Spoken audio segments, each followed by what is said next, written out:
Hello and welcome to Straight Talk. I'm Yusuf Aram. 2 years have passed since the onset of the war on Gaza, and as we enter a third year, the world is finally taking serious steps to halt this genocide. Indirect negotiations between Hamas and Israel have resumed in Cairo, and the international community, particularly President Trump, who proposed the latest ceasefire plan, waits with bated breath, hoping for an end to the violence.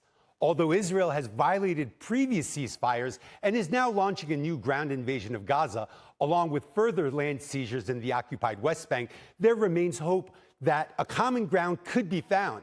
Let's take a look back at the major events of the past 2 years with Safiya Amri's report. Much has changed since October 7th, 2023, not only in Gaza, but across the globe. The post-World War II order is collapsing, and the global South has lost faith in the West. The International Court of Justice has faced growing criticism for its failure to hold Israeli officials accountable for what many are calling a deliberate genocide. For years, Israel has tried to blur and control the narrative using an array of tactics. Distorted facts ultimately resulted in outright falsehoods and AI-generated media, including baseless claims of burnt babies and sexual assaults from the October 7th attacks by Hamas. Even after being publicly proven false, the claims were repeated. Another strategy involved blaming civilian attacks on Hamas's presence or claiming the group misfired, as with the Al-Ahli hospital attack in October 2023. While Israel used Hamas as an excuse to push Gazans into so-called humanitarian zones, the occupied West Bank suffered a similar fate, with entire refugee camps in Jenin and Tul Karam emptied for security reasons despite Hamas having no presence there. Netanyahu even advanced a plan to seize more land in clear defiance of international law. Gaza's safe zones turned into starvation camps, and after a short-lived ceasefire allowed some Palestinians to return north, Israel resumed the attacks with a full-scale invasion. Everyone in the Strip became a legitimate target, including about 250 journalists, in a clear move to limit the coverage of its war crimes. It took 2 years for a handful of Western powers to recognize Palestine as a sovereign state and for the UN to acknowledge the ongoing genocide. The Israeli government faces growing international isolation, and critics point to Netanyahu's decision to expand military operations across multiple fronts, including to Iran and Qatar, as evidence of broader aims. The future of the Palestinian cause and the stability of the Middle East hangs on whether Israel's expansionist war can be stopped. Safiya Amri, Straight Talk. For more, joining me now from Geneva is Syrian Forum Vice President Danny Al-Baaj. From Hong Kong, Beirut Center for Middle East Studies President Haytham Mouzahem, and from London, Defense for Children International's Palestine Advocacy Officer Kathryn Ravey. Thanks for joining me on this somber occasion, the 2-year commemoration of October 7th. Obviously, it's been a tremendously troubling period. I want to start with you, Danny. I mean, when we look back at everything that has happened, did you think we were going to be here 2 years on, or was this a surprise? Thank you. I mean, in general, definitely it's a surprise. I mean, the attack itself on the 7th of October was a surprise for everybody, but also the gravity and the scale of how this conflict has escalated has been surprising everybody.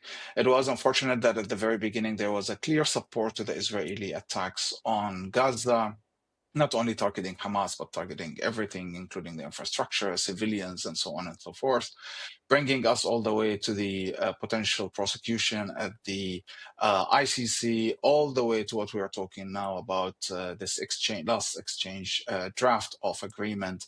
This has been making us all like on our toes, so to speak. There hasn't been a clear let's say, path out of the conflict. Civilians, unfortunately, as usual in all armed conflicts, were the one to pay the highest price. And we're not sure if we're now seeing the light at the end of the tunnel, if there is any light. It has been a huge change that affected not only the Palestinian-Israeli conflict, but also in general the whole region. Mm-hmm. Well, let's hope the light at the end of the tunnel is the sun and not a train coming towards us. Haytham, I kind of feel like the 2 years after October 7th changed everything. I mean, there are moments in modern history, near history, where, I mean, the rules of engagement, frameworks of the region, geopolitical understanding has changed. I think October 7th and afterwards is one of those moments too. A Serbian president just very recently, about 2 days ago, said, everyone's preparing for war. The question is who's on whose side. How much has October 7th changed the way countries are preparing? When we look at this, when we look at Gaza as bigger than Gaza. Good afternoon to everyone.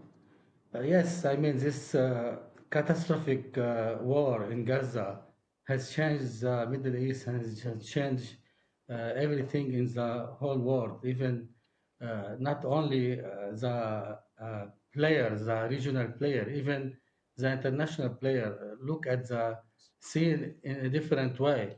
The United States, after its withdrawal from Afghanistan, everyone, even like Russia or something, they thought America is weak and Putin has been encouraged to invade Ukraine.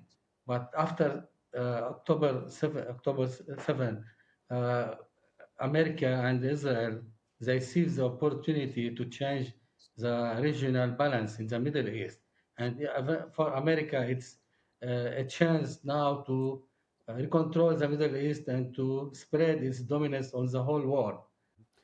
Kathryn, when you take a closer look at Netanyahu's response over the past 2 years and your understanding of the humanitarian situation in Palestine, especially in Gaza right now, what's been going on at The Hague with these international court cases, is there beyond a reasonable doubt that genocide is being committed? I mean, is this a systematic plan to ethnically cleanse Gaza and just remove it of Palestinians or erase Palestinians from the face of this earth?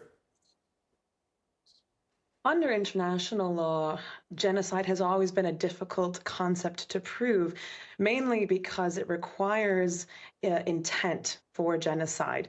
And throughout the jurisdiction and jurisprudence of genocide, we've seen it be a very difficult case to argue. We are at an interesting moment in time where we are seeing extreme evidence, both in the actions by Israeli authorities and in the intent that has been extremely explicit since the beginning. Netanyahu's government has been clear about its intentions to erase Palestinians, to eradicate them, to withhold aid, and to use starvation as a tactic for both displacing and killing the Palestinian population in Gaza. We've seen the ICJ create preliminary measures and orders that suggest there's clear evidence for genocide. And recently, the Commission of Inquiry indeed concluded that a genocide was occurring. So, you know, for such a difficult case to prove, we're at an interesting time where almost every international body recognizes this as a genocide.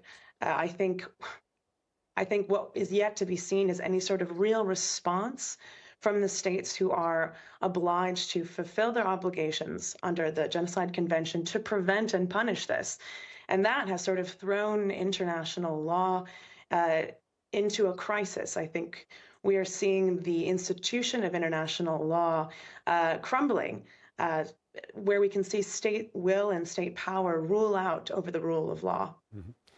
Danny, the record number of countries now recognize Palestine. We saw a wave of them recognize them at the UNGA. Are we closer to a two-state solution today than we were October 6, 2023, or are we more distant than that, than we were? Perhaps diplomatically and internationally, yes. Perhaps the more recognition given to Palestine as a state would enhance the the push forward towards having and realizing two states. However, in reality, on the ground, I do see that this is going to take way much more time. And to be honest, personally, I lost faith in two-state solution since the Israelis continue to take line from not only from West Bank, have all the settlements there with no clear, let's say, solutions in order how to deal with the future of a viable Palestinian state in the future. Like whatever the Palestinian state needs to be a livable space, if so to speak, has been deprived and taken away by the Israelis. I do see this move as a support, yes, perhaps political and in general support to having a Palestinian independent state.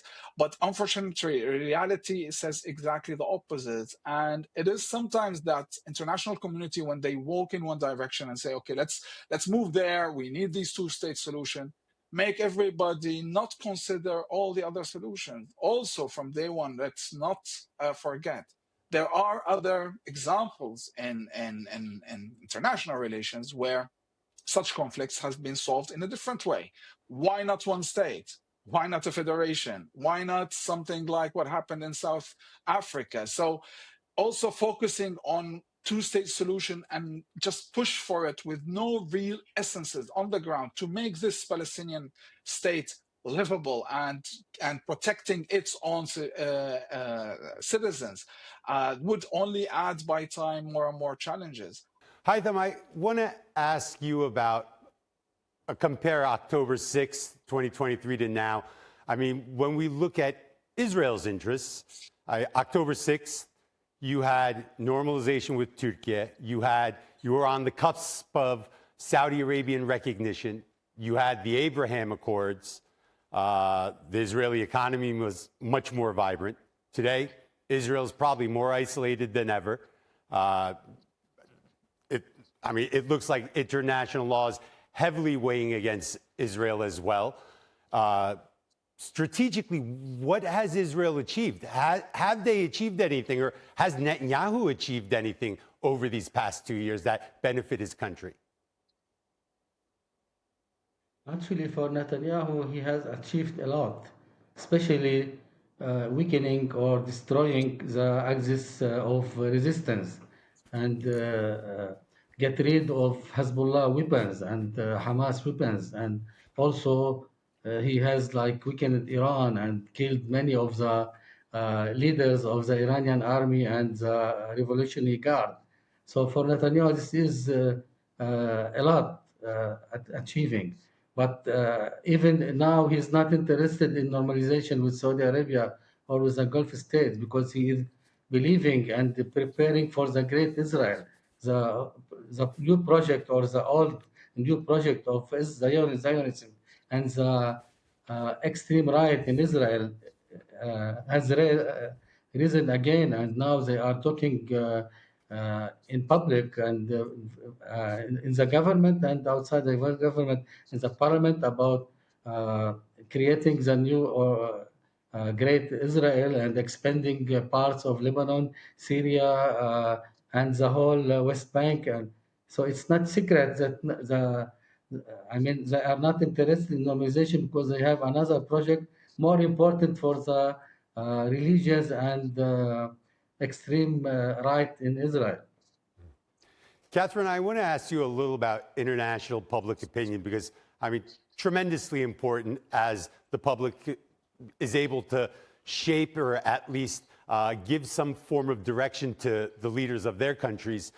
We're seeing public opinion tremendously shift against Israel, especially amongst the segment of people under the age of 30.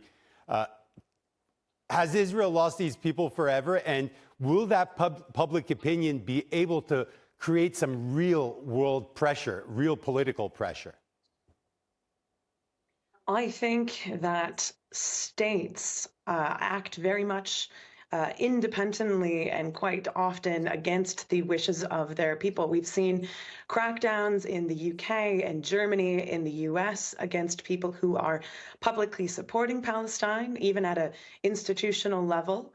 And obviously, this is incredibly worrying. We're seeing states choose their economic interests and the profits they gain by maintaining ties with Israel outweigh the will of the people. However, it's also important to remember that throughout history, it has truly only ever been through international solidarity campaigns, through collective action of the people, that we've seen systemic change.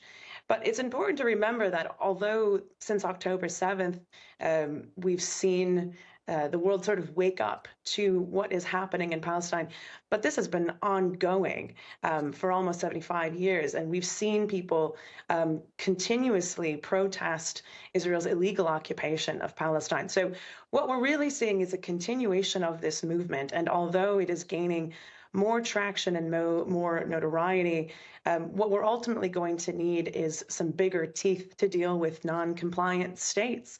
And that comes indeed through mass protest, through outspokenness, through basically not accepting what states are putting forward on the world stage, which has always been a very difficult thing, but one that I indeed believe the people will be doing. Mm-hmm.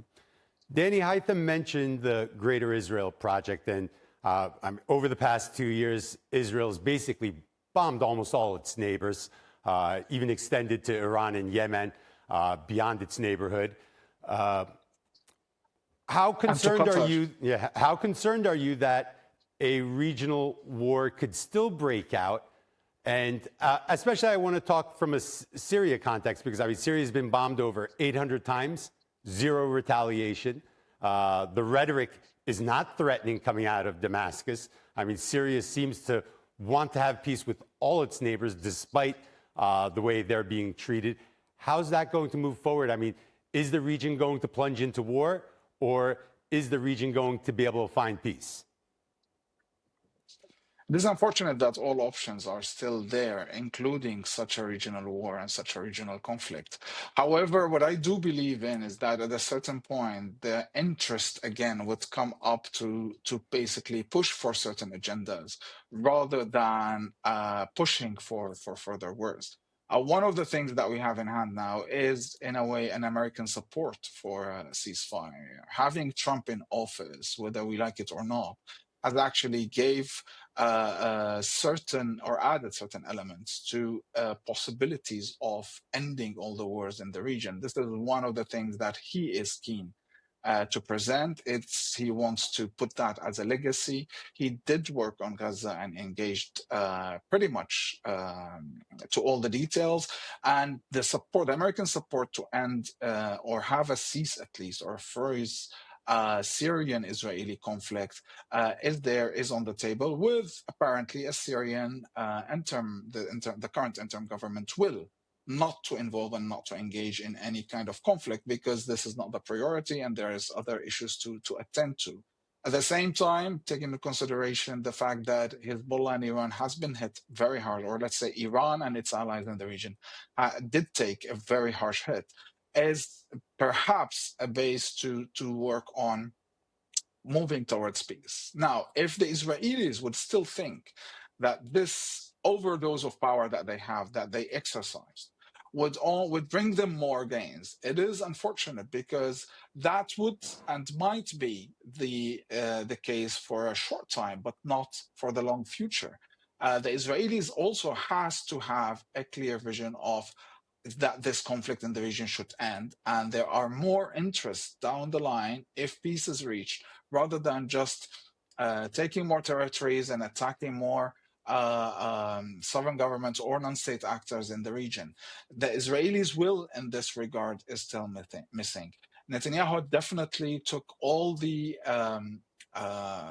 potential and possible political support he had at the beginning, but now we see that he's in a way also cornered internally with internal politics. Maybe another Israeli government that might come in the near future would have a different perspective of how relations in the region should be, and work on mutual interest among all the regional players, rather than just pushing and enforcing its own agenda and its own interest on others.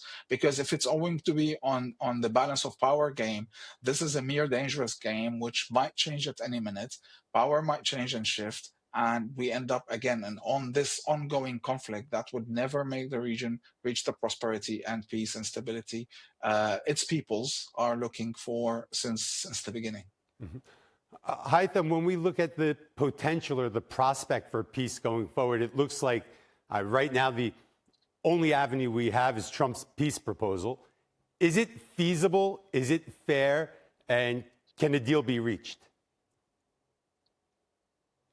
It's not fair for the Palestinian people, for Hamas, for the resistance. But I mean, for Hamas and the Palestinian people, now the most important is to stop the genocide, to stop the starvation. The Palestinian people, they want peace, they want to end this daily killing of the civilian.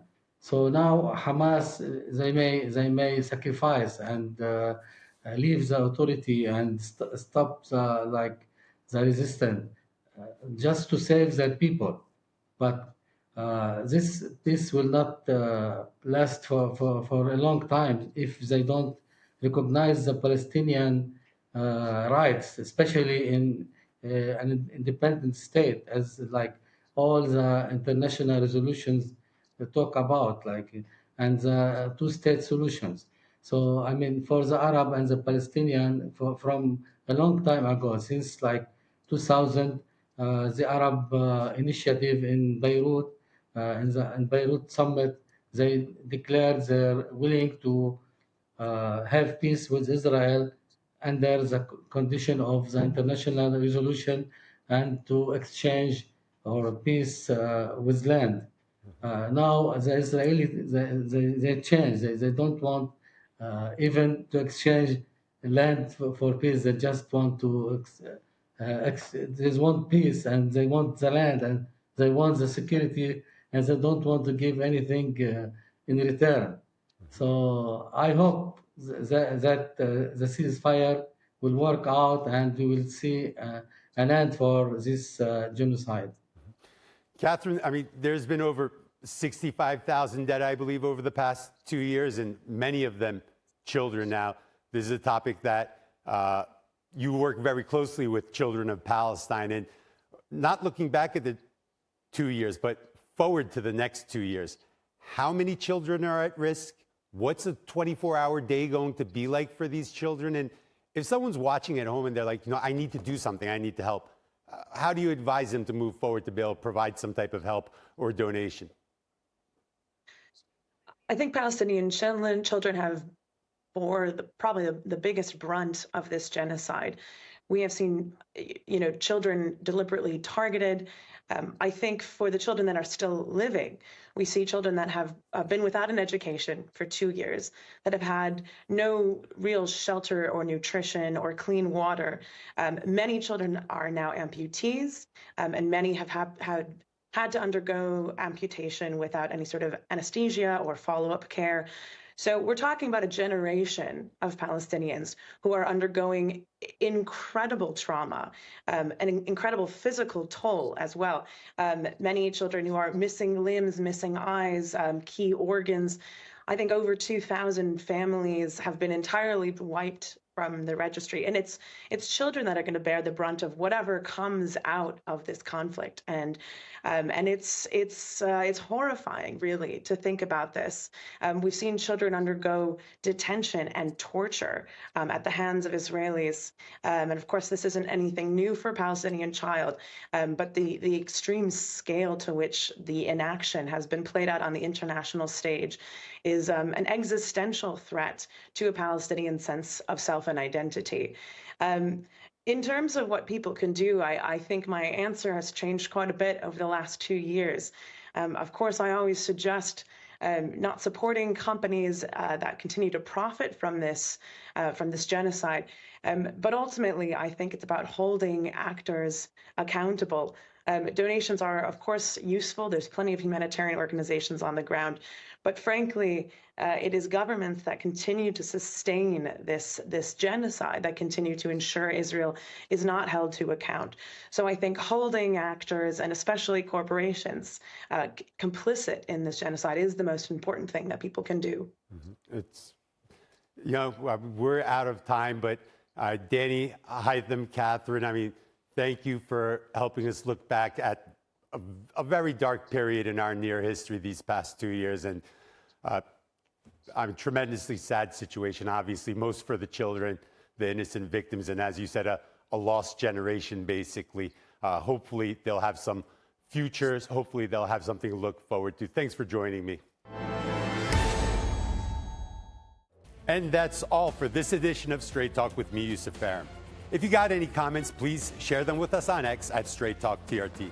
Also, don't forget to subscribe to our YouTube channel, where you can find more exclusive content. Until next time, take care and goodbye.